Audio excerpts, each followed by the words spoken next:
This is everything you need to know about monopolies. A monopoly is a market with just one firm. This is because a monopoly controls all of the key resources in the market.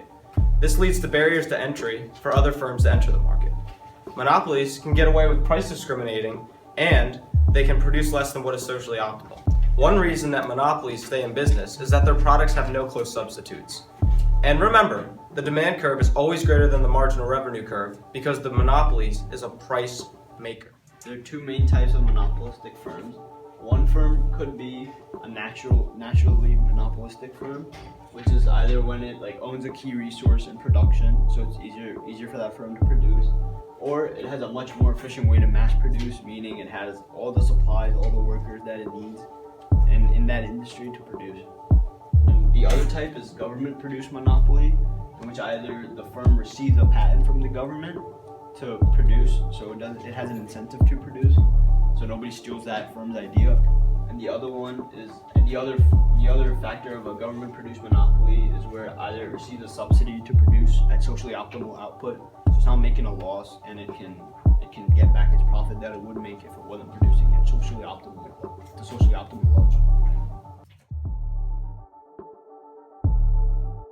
So now we're going to look at the graph for a monopoly. Unlike perfect competition, where there's one graph for the firm and one graph for the market, there's only one graph for a monopoly because the firm is the market. Profit maximizing point for a monopoly is the same as for perfect competition. It's when marginal revenue equals marginal cost. So if you look at this graph here, the marginal revenue intersects the marginal cost here. But to find the price, we trace it up to the demand curve and then go across. And those are the profit maximizing price and the profit maximizing quantity. Monopolistic exploitation is this red line here because it's the difference between the demand and the marginal revenue. The point at which the marginal cost intersects the demand curve is the socially optimal point because there is no deadweight loss. However, the monopoly does not produce at that point. It produces at, as we said earlier, when marginal revenue equals marginal cost. When your ATC curve is below the price, the firm is making a profit. When it's above the price, the firm is making a loss. However, when it's touching the demand curve, that means there's zero profit. Most monopolies do make a profit, and to calculate that profit, they use this equation right here. It's the price, which is this, minus the average total cost, which is this green curve right here, times the quantity, which is this quantity right here, Q star. And once you make that box, once you take the area of that box, that area is your profit. And take note that the profit is not at the minimum point of the ATC, it's a little bit higher in the economies of scale part of this because of excess capacity. As we've touched on before, monopolies have deadweight loss because they are price makers and do not produce at the socially optimal level. They have consumer surplus, and the producer surplus is defined by the monopoly's profit. Producer surplus is the profit because there's no supply curve. Monopolies can get away with price discriminating. Price discrimination is when they can charge people different prices, which eliminates deadweight loss and consumer surplus, leaving only producer surplus. One good example is airlines. They can charge different people different prices depending on the time that they buy their ticket. The closer that they buy their ticket to the flight, the higher the price.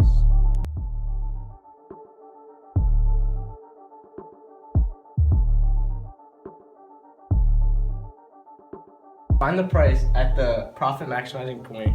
We look at the point where marginal revenue equals marginal cost. But since it's a monopoly, we must trace that point up to the demand curve. So the answer to this question is $24. The formula for profit per unit is the price minus the ATC.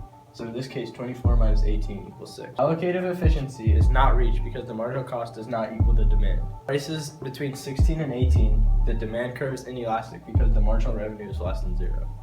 For this problem, there is no economic profit because the price minus average total cost is equal to 0. There is, however, accounting profit because the accounting profit is always greater than the economic profit. Part F, the marginal revenue is $22 at 8 units because since there's a price ceiling, every time you go to 8 and trace it up, it just comes back to that point. And it's the quantity produced at $22 is 9 units because that's where the marginal revenue equals the marginal cost. That's where the price ceiling intersects the demand curve. For part G, the quantity is 10 because that's the socially optimal point. That's where there's zero deadweight loss.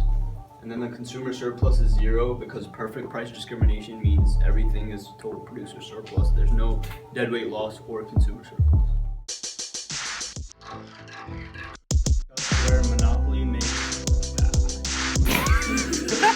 Producer surplus is one good example is airlines because and remember the demand curve is always greater than the Marginal cost went What? equal to 0. in other words, the price is 10. Can you just cut that out?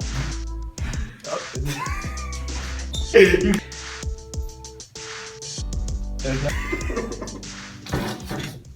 Price minus the average total. What? Why are you dying?